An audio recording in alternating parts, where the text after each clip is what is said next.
Welcome to From the Bleachers Sports Show. Wake up to hear that just at the age of 60, very young age still in this day and time, Animal of LOD, Road Warriors, Legion of Doom,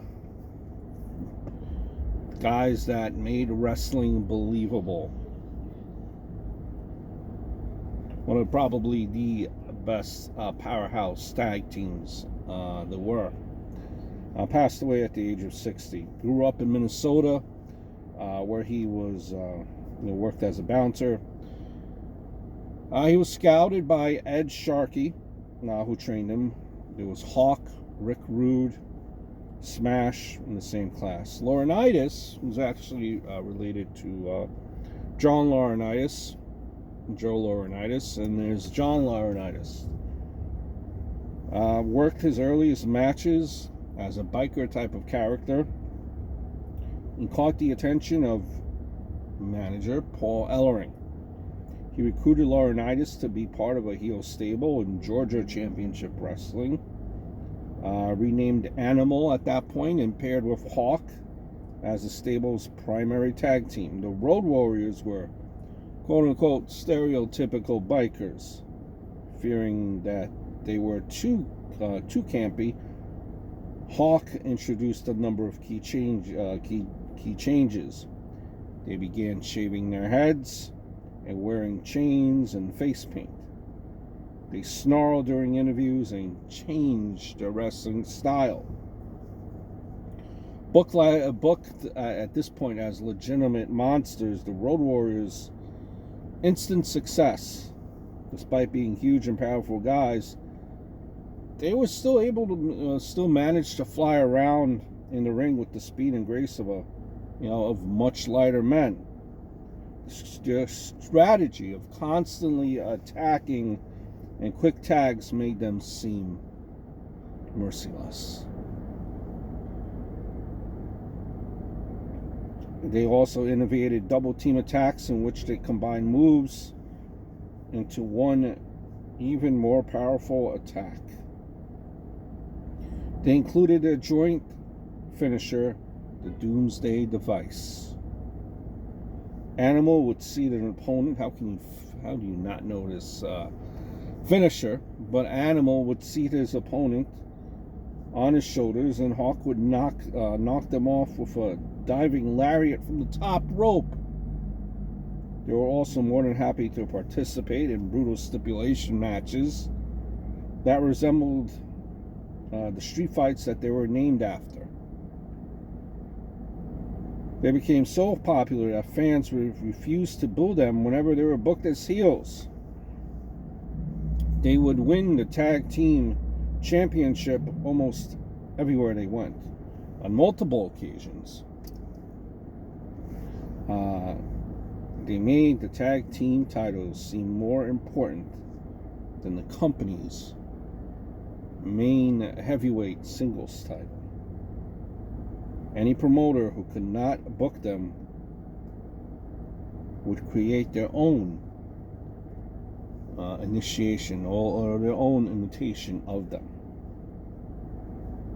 Only a matter of time before they made their way to the WWF, and they just never really seemed to fit in. Dream matches didn't live up to the hype due to reasons outside of their control. They resisted the company's attempts to give them a more child-friendly image. They also resented having to work rivalries against their longtime friend and manager Paul Ellering. Worst of all, Hawk's hard partying lifestyle affected both of their careers. Each time Hawk would serve a 90-day suspension, Animal, remember, was taken off of TV too. The WWF didn't think either man could draw without the other present. I don't know about that.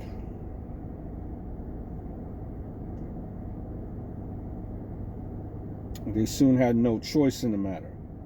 Hawk suddenly quit the company, leaving Animal to finish out his contract by himself. After several months, Animal was granted his release because his back injuries had forced him to retire. He went on to WCW to become Hawk's manager. In '95, Animal was cleared to return to action, and the Road Warriors began working tag matches again. They returned to the WWF, which many fans saw as the biggest mistake of their careers. As the company moved into the Attitude Era, the creative team saw them as relics from a bygone era, if I may say so myself. They were mainly used to put over inferior and rookie tag teams. They were then repackaged as LOD2000, where they toned down their act considerably. They also wore motorcycle helmets to the ring that they were also encouraged to wrestle in. A damn motorcycle helmet. After Hawk threw his helmet into the crowd and it was never recovered, they decided to embarrass him by working his substance abuse issues into storylines. His on-screen behavior became increasingly sad, while Puke, at the time, Darren Drozdoff, blatantly usurped him in the tag team. The final straw came after an angle where a drunken Hawk seemingly threatened to commit suicide, and Puke appeared to try and kill him. At that point, the Road Warriors quit the WWF, and Hawk's addictions unfortunately became worse. As a result, Animal started making appearances internationally without Hawk. Laurinaitis converted to Christianity, and he managed to bring his family and Hawk to Christ as well. Proved timely, as Hawk died a short time later in 2003. From then on, Animal worked a much lighter schedule, mainly performing as a solo star or forming brief tag teams. One of the most notable was when he formed the Legion of Doom with new member Heidenreich. This came to a quick end when Heidenreich suddenly quit the WWE. In 2011, the Road Warriors were inducted into the Hall of Fame as a trio with Paul Ellering. As Hawk was unable to receive the honor himself, Animal brought along an action figure, and both men paid emotional tributes to their friend. He also claimed that he was going to donate Hawk's spike shoulder pads to the WWE with the understanding that they were creating a physical Hall of Fame. After his retirement, training his son for competition football, it inspired Animal to kind of stay in top shape. He would often do interviews and public appearances with his Road Warrior face paint and hairstyle. He co-wrote a book about their legacy, as well as helped produce a number of documentaries about themselves.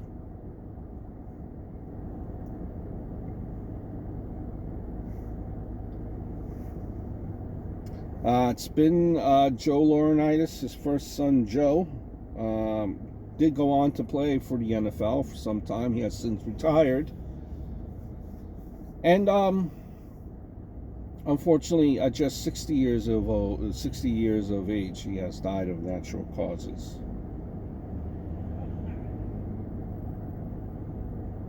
"60 years old.